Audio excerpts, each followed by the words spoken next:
Hey everybody, welcome back to the podcast. Today I have Jacque Pregont with the Amelia Earhart Foundation and Hangar Museum on the episode today.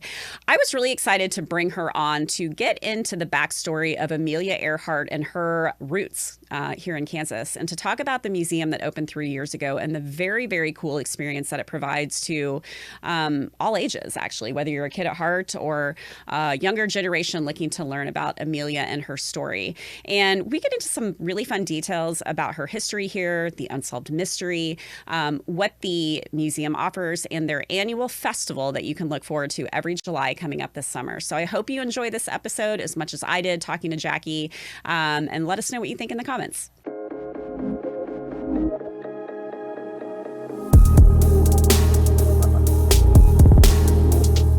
Well, thank you so much for coming on the podcast. Thank you for having me. This is really exciting. It is exciting for me too. Yay. Okay, so you are Jacque Pregont. Mm-hmm. We talked about your name before. Make Right. sure to get it right. But let's talk about your role. So are you on the board of the Amelia Earhart Foundation, and you work with the museum? I am. Yeah. I'm the treasurer of the board. And then when we started the museum, I kind of took on the gift shop because my husband's previous life, he was in wholesale. Okay. So I was familiar with it. And so Yeah. I've kind of taken on the gift shop as my pet project. I love it. You know a little thing or two. Okay, perfect. Well, so let's hear about who you are. I want to hear. We were talking before we got on the podcast. Not growing up in Kansas, I didn't realize that everybody learns about Amelia Earhart being from Atchison, right? Right. And so yes. Since I moved here 10 years ago, I heard about the museum opening up, and I added it to my bucket list literally, and was like, I have to get the kids there. Let's go. And then when I started the podcast, I'm like, well, clearly we have to have somebody come talk about Amelia Earhart and her roots in Kansas, and then what you guys are doing. So share a little bit about what you and your team are doing and what's happening with the foundation. Okay, fabulous. I'd love to. Well, Amelia was born in Atchison in her grandparents' home.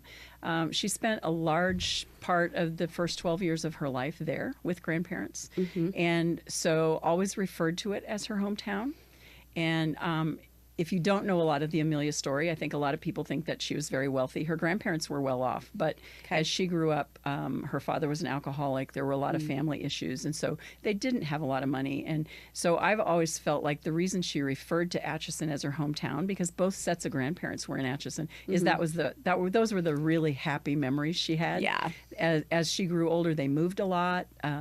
Her education was uprooted because of situations at home, and so we have back in 1997 her birthplace became a museum and was taken on by the International 99s, which is a flying organization that she was the first president of. Amazing. The house in town was purchased by at that time a doctor and then given to the 99s. Okay. So that birthplace museum's been there for quite a while. Yeah. And also in 1997, we started celebrating her with the Amelia Earhart Festival. Yes. So that's been going on with the exception of 2 years for COVID, ever since 1997. And then at that celebration in 1997, a lady who had purchased a plane, a Lockheed 10E plane, and was refurbishing it and wanted to recreate Amelia's flight, she brought a cockpit of that airplane to that celebration in 1997. It was a huge deal. Yeah, I bet. And at the time, had conversations with people in town and said, after I do the flight, I want that airplane to come back here. So people in Atchison can continue to celebrate Amelia in another way. Yeah. And along the way, she got very sick, and all those plans kind of went awry. And so years later, she contacted again and said, would you buy the plane from us? So that's when the Atchison Amelia Earhart Foundation was formed. Okay. And the foundation purchased the plane and then began to plan how we would display that and what we would do. And rather than just build something around an airplane, we decided that the best thing to do would be share that airplane, but also maybe encourage and educate and inspire kids of all ages, we say. Yes. To have the spirit of Amelia, which was always, she was always energetic. She was always ready to explore. She was, even in the days of her childhood, she was one of those kids you would say always colored outside the lines. Yeah. Right? Uh-huh. And did a lot of things little girls didn't do. Yeah. And so we actually worked with a company here in the Kansas City area, Dimensional Innovations. Yes. And what started out as what we thought would be a small project, they helped us build into a fabulous museum. Yeah. That turned into a $17 million project. Wow. And it is 14 activations that we tell Amelia's story, but we tell in a little different way. And so along the way are all kinds of STEM activities. There are a lot of hands-on things where, again, I say kids of all ages because we found adults enjoy it just as much as kids do. At heart, right? Yeah. And you can play with things. You can learn about things. We do a lot of comparisons about how things were in Amelia's time and how they are now. Yeah. And just have, we have a school group up there today. We're doing a lot of field trips. Yep. And it's just, we've been very excited about the response we've had. We, for the third year in a row, we were nominated by USA Today and finished this year as the 5th best history museum in the country. Yes, I had that in my notes. Yes. And So yeah, that's exciting. You shouted out Dimensional Innovation. So have you been to Atlas 9 yet? I have not. Okay. I have not. Because you know they were behind that as Yes, well. Yeah. absolutely. It's an incredible place to go. And so my family and I, we're doing this right now in March, but my family and I are going to go to the Amelia Earhart Hangar Museum next month. Yes. So we're going to get to check it out. Our daughters are 3 and, I'm sorry, 3rd grade and 6th grade. And so told them all about it, but they have also been to Atlas 9. So I bring that up because clearly we will be very excited to see how, DI basically pulled through Right. at your museum, what we've seen already that they've done here. Yeah. So, I'm excited to see that. We were just so impressed with them from the very beginning. I bet. When we went in to talk to them about our ideas, and we had several other people to talk to as well. But for us, one of the most exciting things was that they were in Kansas City. No kidding. They were close. That works out great. It made it easy for us. We were back and forth a lot in the early stages of it for meetings and trying out things and seeing if we thought they would work. And so it was a great still a relationship. We still have a relationship with them for all the little things that happen along the way and all the help you need. But yeah, they've been phenomenal. Yeah. Why do you think that people have such a fascination all these years later continuously with Amelia Earhart? And if she were alive today, how old would she be? Oh gosh, 128 or 9. Okay. On the back of my brochure. So we got our notes here, Back right? of my brochure. Yeah. Yeah, we put it, because I just brought the brochure hot off the press. This would be Happy Birthday, Amelia. Where'd she go? Let me find her. She would be 129 this 129. summer. Okay. Yeah. I used to laugh and say, because where I live in Atchison is just a block from her birthplace, and I used to laugh and say, maybe she'll show up for one of our parties, but I kind of gave up on that after we got over 100. You know what you need to do at the festival is you need to figure out how to do one of those, what are those like 3D things that they're doing now with like Michael Jackson and people in Vegas residency. Yes. That could be pretty cool. I have no idea how you would get that done, but I bet be. Dimensional Innovations could probably help you figure that out. We do have a lovely girl from San Diego named Sydney Blake, and she comes as Amelia. Oh, perfect. So we have Amelia there, and she does several photo ops, and she's just done a really good job of studying Amelia audio. Okay. So that she kind of has the same cadence in her voice that Amelia had, and people absolutely love her. She's so much fun. How'd you get connected with her, and what's her affinity? It's really funny. She's in San Diego area, and she had done Amelia for the San Diego Air and Space Museum. Okay. And she happened to call our museum and said she was going to come to see the museum, and but she was going to come like a week before our festival. And so they connected her to me, and we said, could you wait a week? Yeah, any chance. And then be Amelia. And so we've gotten to be pretty good friends. She has come every year since then, and actually I went and she went to Derry. We've gone to Derry, Northern Ireland a few times, where Amelia landed in Northern Ireland. And so Sydney went last year. Her and I both went last May, and she got to be Amelia in Derry as well. Very cool. Yeah. Okay, so let's talk about people's fascination with Amelia Earhart, and also yours, because I want to hear more about like your backstory and how you really got involved in learning about her and kind of being a representative of everything happening today. Well, I think I learned about her when I was a kid, obviously growing up in her hometown, but didn't really have a whole lot going on with it. I mentioned before my husband was in wholesale, so I did a lot of his paperwork and stuff. I was fortunate enough to have a job, but also be a stay-at-home mom while my kids were young. And then I think my son was probably a junior in high school, and I got a phone call from an old friend that said, the Amelia Earhart Festival person has moved on and we need somebody. Are you interested in a part-time position? And it just kind of took over. Yeah. Took on a life of its own. It did. And so I've done that for 25 years. Okay. And then as this idea, I became really good friends with the person who's also the president of the foundation. When this all happened, she called and said, will you be on the board? And I said, absolutely. I also was at the Chamber of Commerce as their president for a while. So that just kind of tied it all together. Really involved in the community. In the tourism part of the community. And it's just kind of taken over. Yeah. So as a foundation, what does that look like? What do you guys do as a foundation sort of day to day? Primarily, we run the museum. Okay. We're just the board that oversees the museum. That obviously raise money. Museums, as a rule, don't survive just on entry money. So you try to raise money. We promote the museum. We promote Amelia as much as we can. And I say every time there's any publicity about about Amelia, we love it. Yep.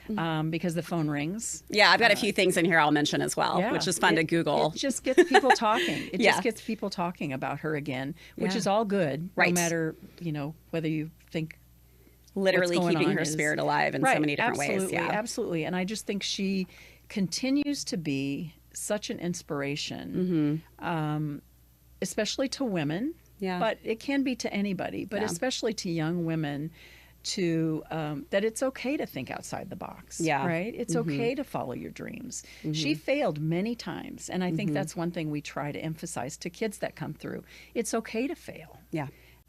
Huge Pick yourself up off the ground as a mom of littles. And try again. Yeah. Because I think a lot of society today tends to push us being perfect people and being really good at everything. And I have a granddaughter that's 9, and you're not going to be good at things if you don't practice and if you don't work at it, right? Yeah. So you are going to fail. You are going to have a bad soccer game, you know, but it's okay. You have to lose at some point.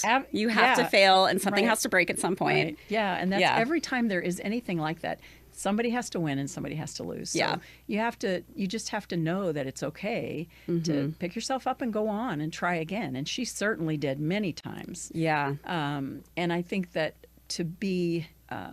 she was one of those early spokespeople for women's rights. And for one of her quotes that's so awesome is that, she felt like a woman could do anything a man could. Yeah. And absolutely. And we're talking in like the 30s, right? This is dating back to, because I think she disappeared in 1937, if that's accurate. Yeah. And I, being a female, as someone who's very driven and entrepreneurial, having 2 daughters, I am all about everything, like female driven and putting, women in the driver's seat to really feel empowered to do things. So I think this is really interesting to hear her backstory. And I'm sure we could get into many details about like her whole kind of trajectory. How many years, like what's kind of the overarching kind of like story of how she got into aviation, and how long did she spend trying to do that flight before it actually happened? Like what's kind of the main things to know about her? And was she doing it here out of Kansas? No, usually not. Then she was older. But, she the first time she saw people flying, she wasn't overly impressed. Okay. But once she went for a ride in an airplane, and she said as soon as she got off the ground, she knew she had to fly. Yeah. So when you find a passion, and I think that's another thing, a lot of times we spend a lot of time spinning our wheels doing something we don't really care about. Right. Oh gosh. So find a passion, find something that you really love, and then it doesn't become a job. It becomes something that you absolutely love doing, and you don't even consider it to be work anymore. Yep. And I think that's how she was. She just pushed hard and hard and hard. One of the things we talk about at the museum is all the jobs she had. Yeah. She was willing to do anything to earn money to buy those airplanes. She drove a gravel truck because she wanted to buy an airplane. And she took whatever she could find, whatever job was available, and she was willing to do it. And then when she had her airplane, she wanted to learn all about, she had mechanics that helped her, but she wanted to know how to do that. Yeah. She wanted to learn how to do it. Very firsthand driven. Right. And I think that's another goal we talk about at the museum, is that we want to encourage people to go into aviation. Doesn't mean you have to be a pilot. Yeah. Right? We need pilots. We all know that. Yep. But we also need mechanics, and we need people that are willing to go work in airports. We need, all those people are valuable to the mode of travel that we expect today. And so it's okay not to be a pilot. It's okay to do all the other things that are just as necessary to make that airplane get off the ground. Right? Go work in the factories that are building them. That's great. That's a really good point. Thing to think about. So with the museum, that's a big mission, I would assume, is for these, ideally the younger generation to learn and then find inspiration in how they can continue learning, like how to maybe get into this field or get into this industry. Like what are some of the experiences at the museum that everybody can get really excited for? Because I think I saw like there's a virtual reality experience, which is great. Got to have that. Right. Yeah. The virtual reality is really fun because DI recreated her flight across the Atlantic to Derry. Okay. And when we first opened, and I was out there a lot, and we would tell people, do you want to do the VR? And they'd say, what is it? And we'd say, well, you recreate her flight across the Atlantic, but it will not take you 20 hours. It's only 4 minutes. And you will come home. Right. It's only 4 minutes. And you won't crash. We promise you won't crash. It's a fair question. Yeah. Absolutely. So obviously when she was going to fly across the Atlantic, she was supposed to land in Paris. She did not. She got off course because of the many things that happen. So when you fly that VR, you're going to go through the storm. You're going to, if you go too fast, you're going to light your plane on fire. Oh my gosh. You're not going to crash. But so you're either going to land in Paris or you're going to land in Derry. Okay. And then when kids are disappointed and say, well, we didn't land in Paris. And I said, well, neither did she. So it's okay. It's all right to be in Derry. Yeah. Oh my gosh, that's great. So interesting. So that's one of the fun things, I think. And it's just about a 4-minute flight. And it's fun to be in there when people do it, even adults, because some of them we had one person just got so tickled they were just laughing hysterically. Oh, yeah. And again, the kid at heart. That they're doing it, right? And my mom, who I said just passed away about a year ago, but she was 88 years old, and she thought that was the most fun in the museum for her, was to do that virtual reality flight. She loved it. That. Absolutely loved it. Yeah. But there are hands-on things. There are, if you look at Muriel the airplane, that was built in 1935, we kind of counted and estimated that there are about 85,000 rivets in the outside of that plane. Okay. So, and they're cold rivets. In other words, you take them out of cold storage and you have to put them in the plane and rivet them in, because immediately when they get warm, they're going to expand, right? That's what holds them in there. So we have a riveting contest where 2 people can have a contest with each other to see who can rivet the best. And it's precision, but then you also have to be fast. But you can't be too fast. Okay. Because if you're too fast, perfect speed. You're not going to get nothing's going to happen if you're too fast. Yeah. So, and that's a lot of fun. And kids have a lot of fun with that. Okay. That's one of them. We did research before we opened the museum, and one of the things that the kids said they like to do in museums was dress up. And so this was right around pre-COVID, and so obviously we didn't want to have clothes that you're going to have people taking off and putting on and all that. Sure. So again, DI helped, and this is a virtual where we have four of Amelia's jobs that she had. She was a fashion designer. Obviously, she was a pilot. She was a mechanic. I think I realized she was a fashion designer. She was a fashion designer for a while. Fun fact. So you can pick which one you want to be. And then there's you get your picture taken, so you become, it transforms you to the morph screen. into Amelia. Yes, and then that's one of the comparisons we do. You will wear like a pilot's uniform, like she wore when she was a pilot, and then it transcends into a pilot of today and how they dress. Oh, so okay. Same with fashion. Yep. One of the outfits that she would have designed, and when she was a fashion designer, and then we use a more current fashion designers, and kids love to do that. And of course, it moves with you, so you're. Yeah, I don't know. We've had kids try to do somersaults and all kinds of stuff. Like, let's not get too ambitious with this. They have fun with it. They have fun with it. Yeah. What are other fun things that we don't know about Amelia Earhart that she did? I mean, because I feel like most people probably would know, of course, her making her transatlantic flight. Well, I think I have 2 favorite stories about her as a child, and one is probably better known than the other. The one that's the most well known is her roller coaster story. Okay. Parents took them to the World's Fair in St. Louis, and I believe they were 9 and 7, if I remember right. And they wanted to ride the roller coaster, and they weren't allowed to ride the roller coaster because they were girls. Really? Really. Wow. So when they came home, Amelia decided she was going to build her own roller coaster. So they had a favorite uncle, and she and Muriel, her sister, they got a box and they got a ladder, and they made their own roller coaster off of the shed in the back of the house. Obviously, she got hurt. But she said it was the closest thing to flying that she'd ever seen. Yeah. So I think her intimations toward flying started early. Yep. So I think that's a great story. And in the museum, we have a little display that kind of shows what that might have looked like. We also have a roller coaster that you can wind up and watch to see how roller coasters work. Okay. And then we also have a computer screen where you can build your own box. And so you set how much grease you want on the wheels, what angle you want it to go off the roof at to see if you crash or if you make it to the bottom. Back to that STEM focus. Yes, right. Absolutely. Yeah. And I think the real roller coaster, you talk about, one of the things that we talk about there is what makes, maybe if I love roller coasters and you're scared to death, right? What happens in our minds? Why do some of us think those are really fun? I am not a exciting? fan of them today, so yes. And why? See, I picked it right. Yeah. And why do some people just absolutely love that feeling, and others just, I don't want anything to do with it, right? And it's the endorphins in your mind, and how do those? Why? So we talk about that a little bit too, which I think is cool. Kind of the psychology behind it. Right. Yeah. Yeah. What's going on up here? Yep. Yeah. It's so make true. That happen. Yeah. Oh, there's so much happening. The other story I love about her is the other rule for girls and boys when you were kids was girls could not sit up if they were riding a sled down a hill. The boys could sit up, girls could not. Who is coming up with these rules back in the day? Actually, I think I did that backwards. Very bizarre. I told that backwards. Girls could sit up. Boys could. Wait, let me think. That's okay. Sorry. No, you're good. I know you'll fix it. Yeah. Yes. Girls had to sit up if they were on a sled. Okay. But the boys could lay down. Okay. So she was, when you come to Atchison, you will see the hill. Yeah. That is right by her house, right by my house. And it's a pretty extensive downhill slide. And so they were out riding sleds down the hill, and she was laying down on the sled. Not supposed to, right? She's supposed to sit up. She's laying down.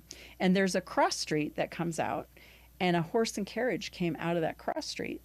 And if she'd have been sitting up, she would have been hurt really bad. She went right under there because she was laying down. Are you kidding? I love that story. Yeah, I've never heard these before. All because she was disobeying how I know. girls were supposed to act. I know, but like look at just some of those behaviors that led her to be the legend that she is, and how she paved the way, obviously, for so many other females. So willing to take chances. I love that storytelling to like look back and connect the dots. Yeah. Okay, so back to the museum. So anything else there that you want to go through? You've got the plane, you've got the statue, you've got the VR. Right. You guys are open, I think, Wednesday through Sunday. We are. That's We're accurate. open Wednesday through Sunday. Yeah, the plane, again, is identical. It's the last Lockheed L-10E, which is the plane, the same plane that Amelia was flying when she disappeared. And we always say it's the last one. And I said, well, really, there's one more. It's wherever Amelia is, right? Yeah. There's still one somewhere out there. But the rest of the interesting story of that is that there were only 14 of them built. It was a 10-passenger, actually a commercial airline when it was built. Okay. And it was sold, hers, the one that we have, was sold to Pan Am Airways, and it went to South America. So it was flying as a commercial airline airplane. It could carry 10 passengers, and it was in South America. So we used to would say, when I was still doing tours out there, I would say what saved its life it was out of the country at the time, right? Because the others were all, when we went to war, the others were pulled into the war. Okay. And this one had deteriorated. It had an interesting history. It was it had done things like when it was in South America, it came back. It was up in the Northeast at Martha's Vineyard with Boston Airways.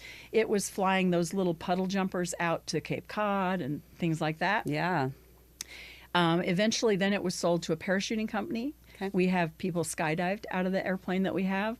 When I was still at the chamber, I got a phone call one day, and a guy said, I heard that you've got a Lockheed 10E. And I said, we do. And kept asking me questions, and I kept saying, yes, yes. And he said, I jumped out of that airplane. Oh, my gosh. And so he since has been to the museum to see what the an airplane. incredible feeling Sent us for some that. videos and stuff, which was really cool.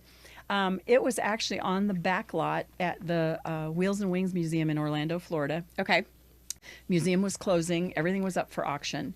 And the lady who wanted to recreate Amelia's flight was looking for an airplane. And she went down there to look before it all went to auction and walked all through the museum. She said there was nothing. And she said, "This is all you've got." And the guy said, "I got a couple that are going to the scrap heap out back." And this one was kind of in pieces. Wow. She spent 30 years putting it back together. Wow. With every intention of recreating the flight, and then got sick with Lyme disease. Yeah. And at that time, Lyme was like the last thing they searched for, right? Sure. And so by the time they found it, she was really, really sick, and excuse me, and she just couldn't do it. Anyway, we ended up with the airplane. I think the other thing that I had a big part in was the statue. As you enter the museum, we have a statue that's identical to the one that we took to the Capitol. Okay. We opened the museum April 14th, 2023. So we're getting close to our third birthday. Yep. To be But still probably pretty new for a lot of people listening. It is. Who I think maybe it probably haven't been is. yet. Right. I think it probably is.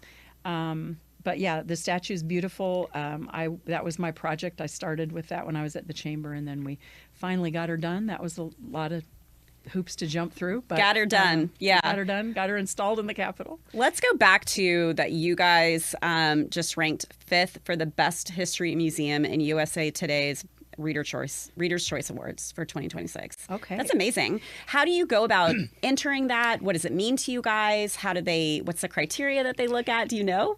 I don't really know. Okay. We, That's so cool. 3 years ago, we were nominated, and it's just, all of a sudden you get an email from USA Today. Okay. And 3 years ago, we were nominated as the best new museum in the country, and we finished 3rd. That's amazing. Which is pretty cool. Yeah. What they do is they have this panel, and I don't exactly know what their criteria is, but they have a panel that nominates 20. Okay. And then the public is invited to vote on it. And so a lot of it is, how good are you at getting people behind you. Sure. And so that year we got 3rd. And then last year they nominated us as the best history museum, and we finished 4th. Okay.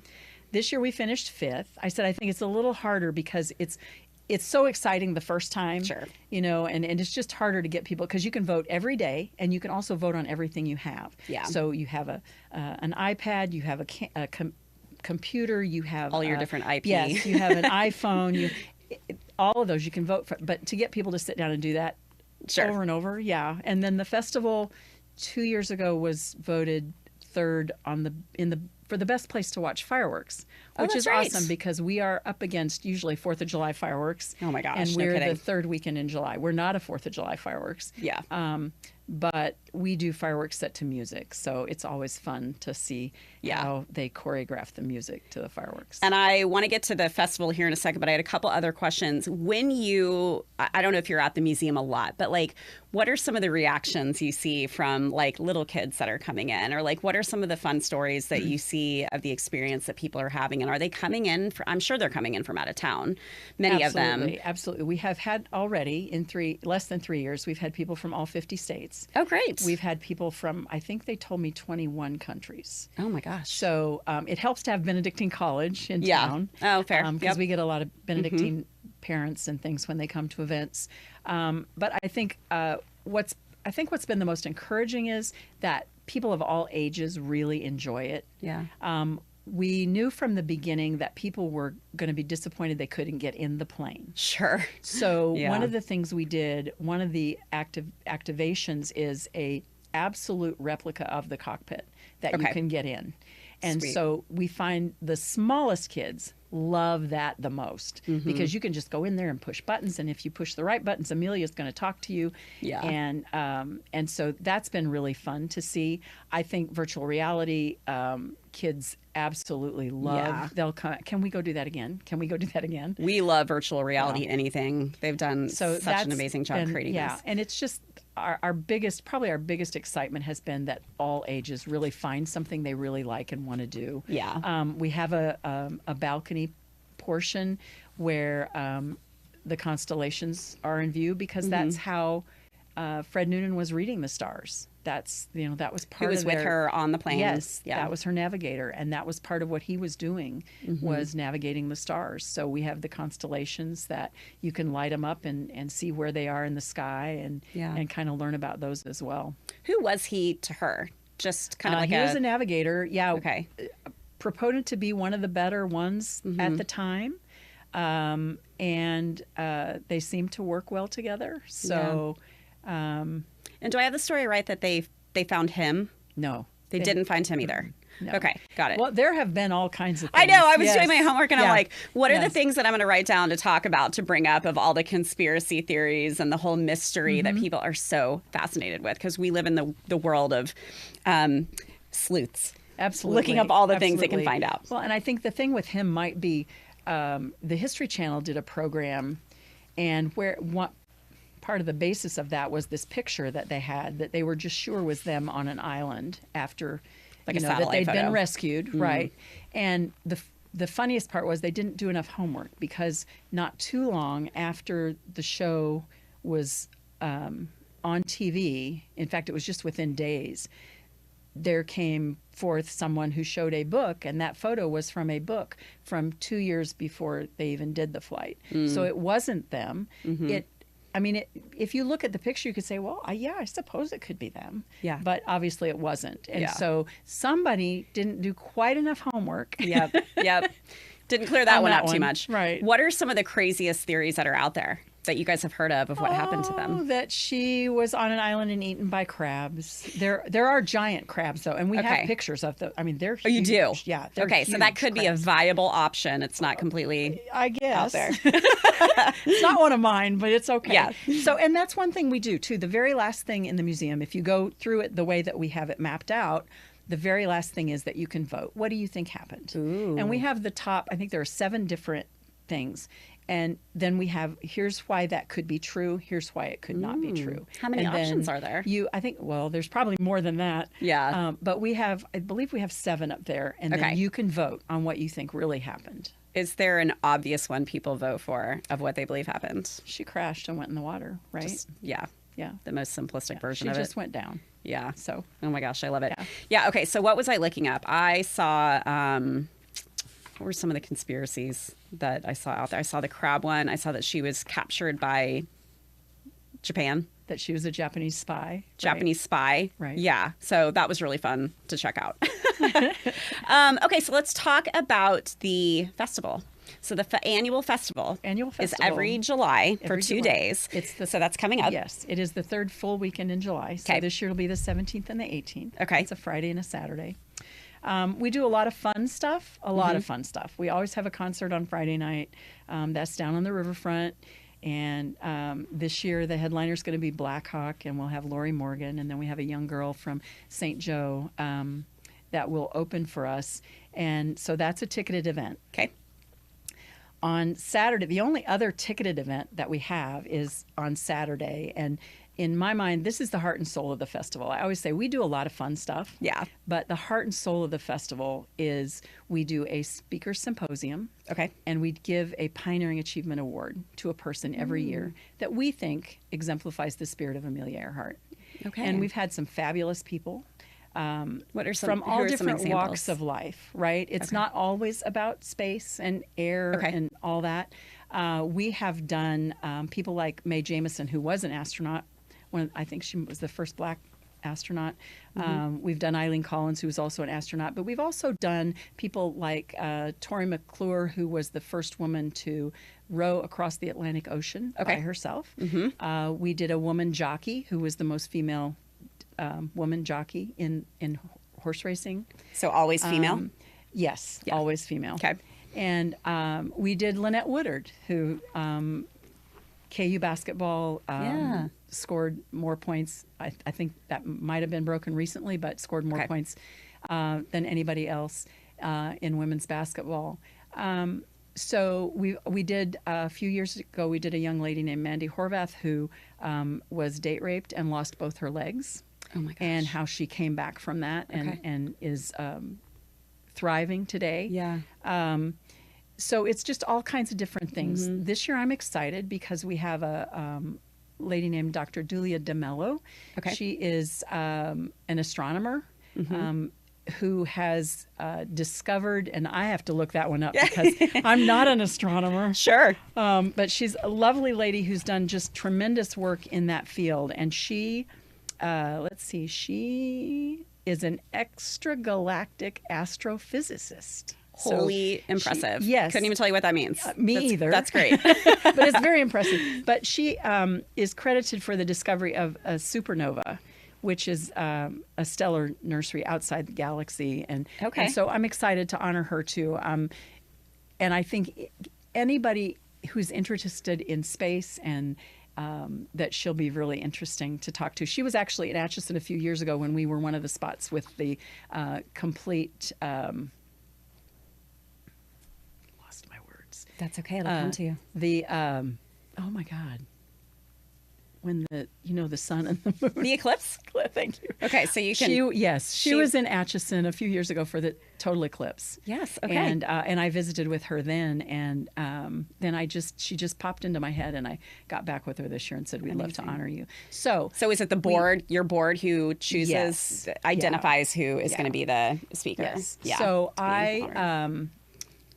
we will have the symposium, and she'll take part in the symposium on Saturday morning. Follow that. And then after that is a luncheon where we actually honor her. She'll be the speaker. The symposium is free to the public. Okay, but that's what I was gonna ask. it will be a panel at 10:30, and then at noon we have the luncheon where there's a ticket for the luncheon, obviously, and we're up at Benedictine College then, and they do a fabulous job. We have a lovely lunch, and she'll be the featured speaker, and then we present her with the award. And so that's really the only two ticketed events of the whole weekend. Otherwise, it's free. And yes, otherwise things are free. I mean, there's lots of craft vendors. You can spend money if you want to. There are lots of craft vendors. And we encourage it to support the foundation. Absolutely.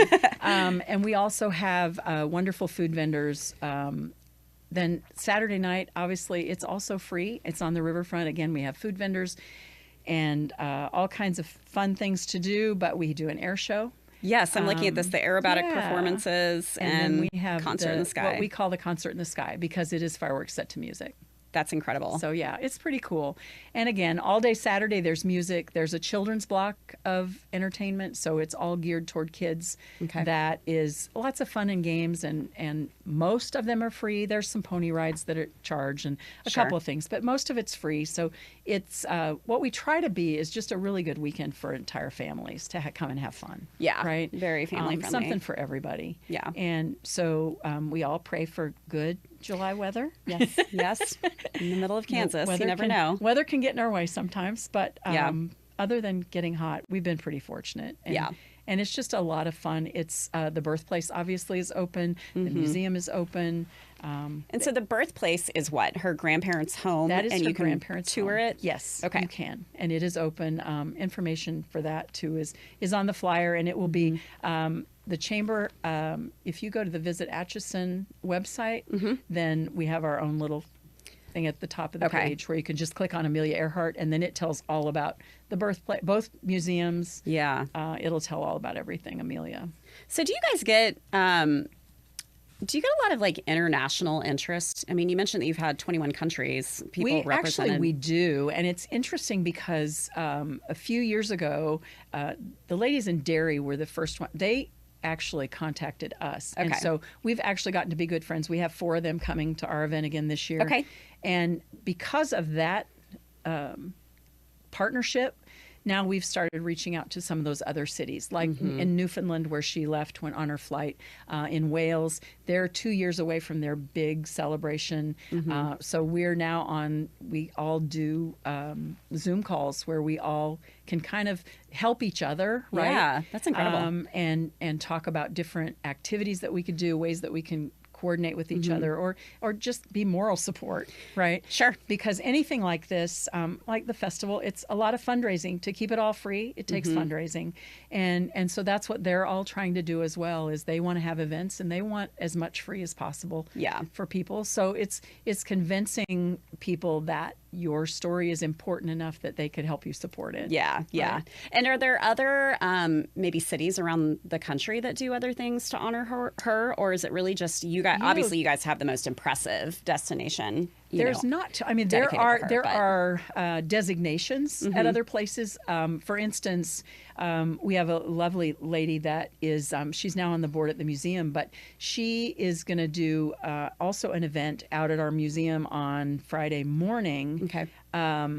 No, Friday afternoon, about the Boston years. Amelia, her Boston years. She's going to do that Friday afternoon out at the museum, which will be very interesting. And she's been very instrumental. She's from there, and she's been very instrumental in making sure there are plaques in proper places, you know. And let's not forget that Amelia was here too. Is that where she spent her adult years? The majority? You know, she moved so much. Oh, she did? Okay. That until they were married. And then, of course, they were in New York. And okay. But I think it's just important for all those places to remember the history of her that you have, right? Yeah. And so we obviously are in contact with her, and she's coming this year. She's on the board at the museum now, so she'll be in town a couple times a year probably. But it's there's not any place with what we have. Yeah. In no the doubt. country, right? Yeah. I think, you know, when you look at Wales and you look at Newfoundland and you look at those places where she landed and where those kind of things kind of give you a little bit more to build on. Sure, right? sure. Yeah. So do we talk about the recent story that came out, what was that, last year, that they thought they found another image of a piece of the plane and somebody was going to go down to wherever this island was? Whatever happened with that? And how often are you guys hearing that? Because I'm sure general public, we're not hearing every time someone's like, we think we now can close the, you know, the gap on the story. Let's see, 2 years ago, right, would have been where there was the image of a thing that looked exactly like a plane. Has it been 2 years? Okay. I think so. Yeah. Well, because I'm already in this year, so Right, yes. right. Yeah, no, I'm sure you're right. So that happened far enough before the festival that we talked to him, and we actually had him, and we brought an entire panel for the festival and talked about, we had people, his group, and we had people from Nauticos. We had several panel that all talked about, is it possible? And right away, some said it's possible. We had people that said it's possible, but not probable. And then we found out it wasn't her plane at all. Did they find out what it was? Just a rock formation that Sure, just happened to of look course. like an airplane. But the thing to keep in mind with those, and then people are going, but that is so deep in the ocean that even if it had been, the cost to get something that could go deeper, I mean, it's astronomical. So we're excited right now because Nauticos is planning an exhibition and to go look again, and they're getting closer. I think they're raising money right now. And so what they have done is rebuilt a radio that is the radio that they would have used at that time. So they've rebuilt that radio, and they think because of that, then they can take her signals that are recorded, and they can figure out a pretty close area of where that plane should be. And Nauticos is who? Nauticos is a group that there's a gentleman named Jordan. Okay. His last name is Jordan, and he's gone before. They've been around for a long time. So he's been on a mission. And they have been on a mission for a long solve this. time. Okay. But since they've put this radio back together, and they were at the festival last year. We had representatives from there. I've been told they'll be there again this year. And another person that's come to our festival a lot, Amelia Earhart, who is not related but thought she was, has become a real friend of ours personally, but also of the festival. And she is working with Nauticos on this. Okay. So helping them promote it, and so they will bring updated information this year to the festival as well, where they're at in that. Obviously, journey. It keeps the spirit of Amelia alive for the foundation and the museum, like we talked about before. But why do we think that they want to continue to try to find something that happened so long ago? Because they can. Because they just can do it. Anytime you have a mystery, people want to solve it. Sure. Right? I mean, even more today. Yeah, we more live in and the world more all the Yeah. time. And I used to always say that I didn't want him to find her because I think the mystery is part of it. I did wonder if you guys are like. I think that's me personally. Yeah, I can see that Not being speaking a thought. for the foundation. I just think that's part of the mystery. But I also have to believe now that as technology progresses and gets better, they will find it eventually. Now, will they be it's going to be maybe a long time before they can figure out a way to bring it up and not destroy it. But the interesting thing I learned with the event 2 years ago was having scientific people tell me, because I'm thinking airplane hits the water, it's pieces, right? It's all, but that's not how it happens. And what they're telling us is that if it's that far down in the ocean, it's cold down there, it's also quiet. Because I'm thinking ocean, waves, No, at the bottom they say it's quiet. Okay. So it could be fairly intact, but how do you get it up? Right? Yeah. How does it come up? So it's all just really interesting. So I still say, in my mind, I just soon we not know. Right. But I think eventually we're going to. Yeah. And Nauticos thinks that they have, other people have thought, right? Yeah. So we'll see. But they might be onto something new. They may be. We were talking before about my mom being in a book club, and she is reading this book. What are some books that you like? What is that book? I That have the book picture is of it. the title is Lost. Okay. And then it has some extra added onto the title. Written, just released this week, the 3rd of March, I believe it was released. And again, she used to work for National Geographic. I've started it. I've got so much other stuff on my plate. I haven't had enough time. You have a little festival coming up I wanted to plan. to read, but I love the way she's written it.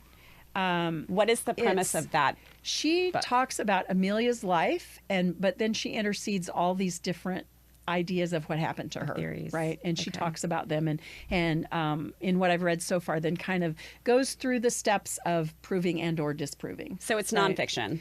It is. And is she just an enthusiast for Amelia Earhart, for women in history, or what? I think so. I know she's written other books. Okay. Again, I'm looking forward to getting reacquainted with her. Yeah, because she'll be here, you said. Yeah, she will. Then probably the other book is the one that came out just a year ago, festival time, so a year ago in July. Okay. And that is one that is, and I'm not going to be able to think of the title of it. That's okay. We'll find it. I'll find it after. Yeah. But it's in depth. If you want to dig in depth, she researched it, and I met Lori, the author, when she came to Atchison to do research on her book. And she's from New York City. She doesn't drive. Okay. So, our museum is kind of out. So she took an Uber to our museum. Okay. Love it. Then, you probably don't have a lot of Ubers coming to the museum. No, we don't. And then the girl at the museum called me and she said, this author's here. And she said, I've got people coming, and can you come and show her around? So I was fortunate enough to be introduced, and we've become pretty good buddies. She often says I'm her BFF in Kansas, but I think she has them all over the states because she spent over 4 years researching the book. Well, and digging and this digging is why and digging. I find it so interesting. Like, I'm the person who wants to know a little bit about a lot of things, and then you have the opposite end of the spectrum of people who know so many things about one topic. And that's why, doing this podcast, I think it's really fun to talk to different people and incorporate all these things that are related to Kansas or Kansas City in some capacity, like Amelia Earhart, because I know there are tons of people that love anything that is led by a successful woman, or love the world of aviation or STEM, or historians, or the mystery, the unsolved mystery. It touches on so many different things. It kind of meets a different audience everywhere. So absolutely. Yeah, I thought it would be really fun to talk about. So her book would be The Depth. Yeah. If you really want to dig into it. Okay. And she's gotten some grief for it from family. Sure. Oh, yeah. So family, who's still around of her family? Not much anymore, sadly. Her, Amelia's sister, Muriel, passed away. Muriel's daughter, Amy, she had 2 kids, Amy and David. Amy just passed away not too long ago. Okay. And so the authors, we also do a authors, a kind of a authors event. Yeah. We do an authors event at the museum. And so this year, Amy passed away, and she had finished a book right before she passed away. Okay. So her son, Bram, and that would be Amelia's great nephew. Oh my gosh! Will bring that book and talk about it because it came out March 5th. Okay. So we'll have 2 new books. They're both newly published this summer at the festival. Yeah. And so look forward to that as well. Bram, the family's been wonderful with us, working through, as you know, her image is protected. Yeah. And so there's a lot of people out there that once in a while get in trouble for using protected images, whoever they are. Yeah. But the family's been wonderful to us for using her image for our festival and those kind of things. So I'm excited to have both of those books this summer. I think that'll be great. That's really fun. I'll definitely find those too and show people where they can check this out. That book is Oceans to Cross. Any good documentaries or movies that you would recommend? You know what? They're in the process of making a new one. Oh, they are? CNN is. Yes. Okay. Yes, they're working on a new one right now. So I will obviously look forward to that. I think probably a really interesting thing about, and I mentioned before we actually started the podcast about Bob Ballard and his work with Nat Geo to try to find the plane. And they did, National Geographic did a 2-hour documentary on that. And it's very interesting. And a lot of that took place all the filming of Bob Ballard before they went out was done with our plane. Before we were even in the museum, we had it. The plane stored in another hangar because we hadn't built the museum yet, and it's very interesting. It talks a little bit about the search for it, and he was wonderful. They came and then they came back after the search and did a whole thing for all the high school kids in our community and stuff. So that's probably a good one. I mean, there are some that I don't think are great. Sure. But I enjoyed watching that one. Yeah. Okay. I definitely want to look it up. I love a good documentary. I still think it's on the Nat Geo channel on TV, I think. Yeah. And how cool that you guys get to work with Nat Geo. Yeah. I mean, they're great. Not a lot of people have that opportunity in life. They came to the festival one year. Very esteemed. Yeah. Good Sweet. people. Good people. All right. Anything else that we have not talked about in regards to the foundation, the museum, and the festival that we want to ensure people listening can hear about to get them out there to come support and experience it with their families? You know, I just think we would love to have people come and enjoy it, experience it. Guaranteed fun, and there's so much to see and do in Atchison, I think, and as Amelia, that's in here too. We've done a lot. We've had simple things. We have that flyer that shows a lot of things. We had simple things like our West Star Energy was rebuilding their power thing in the city, and they came and asked us for a timeline, and the wall around it they put the Amelia timeline on of her life. Just the attention to detail. Yes. Yeah, it's just there's just some fun stuff, and it's just a drive-by, just drive and look at it, but it's really cool. So we made up a flyer with all those little things on there. There's also the Amelia Earhart earthwork that was done years ago by Stan Hurd, who many Kansans know as a crop artist. The Amelia was the first permanent crop art he ever did. Oh, interesting. I was going to say, I saw that photo. So it's still there? Yes, it is. He came, it's probably been 5 or 6 years ago now. We called and said she needs a facelift. So she came and could use a haircut. Redid some of the stonework. It's still there. So that's something to see, I think. How can you see it? There's a drive through the park. It's at Warnock Lake. Okay. And you can drive and kind of get, the best way to see it's in a helicopter. I know. I'm like, do you do helicopter tours there? You can drive up through and kind of get an angle view of it so that you can see it. It's an acre plot of Amelia Earhart. Yeah, I definitely want to check that out. So, and as somebody who loves fashion, now I want to go down the whole rabbit trail of understanding her background of being a fashion designer. I had no idea. Yeah. That's wild. I love that. Fun stuff. Well, sweet. Okay, so how can people support the foundation and festival and everything to keep it going and alive and thriving? To find more information, visit Atchison.com. That's our chamber's website. Okay. And there's a little thing about Amelia up there that has then links to both museums. Okay. It has a link to the festival and all the information. Perfect. And our brochure just came, so I'm sure Jill's probably already got it uploaded on the website. And I think anything there. Otherwise, then you can also, from there, you could go to the foundation. To make a donation or anything. And the Hangar Museum website as well. Very good. Yes, and there's a gift shop in the Hangar Museum. There is a gift shop in the Hangar Museum. Lots of fun. And again, just try to have things for all price points, all ages, and books. like I said previously, everything from just a picture book. Yeah. If you have one, or board books, we've got little board books that are so cute, all the way up to the really detailed. There are books. There's books we recommend as the best biography. Yeah. Good gift ideas for people looking for something different, local. Yeah, all that. Yeah, good way to learn about Amelia. Yes. Well, this has been great. Really, really interesting. I'm excited to get to the museum. I'm hoping we can come to the festival too. But the girls are definitely coming. Our family is coming. I'm going to get my mom and her book club to come too. Oh, yeah.